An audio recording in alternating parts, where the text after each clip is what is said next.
out failing resources so that we can serve our people effectively.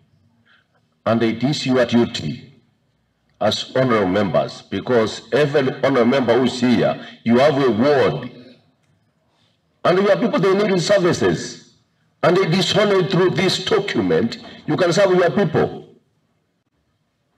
So if we make it, this budget process, we make it that it looks as if we are doing politics about the budget, honorable members, at the end of the day, it is us, honorable members, who are going to pick casualties on this.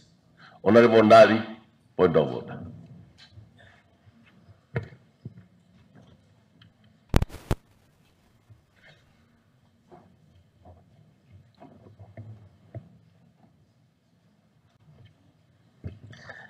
Mr. Speaker, I stand on point of order standing order number 27. 3, Mr. Speaker.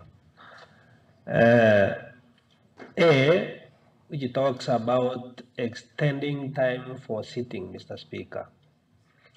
We have a very important business in this house, Mr. Speaker, which is the budget. And Mr. Speaker, as I see it, the morning sitting ends at 12:30 p.m., Mr. Speaker. And I foresee, Mr. Speaker, by the time we are finishing with this business, that the time will have been lapsed, Mr. Speaker.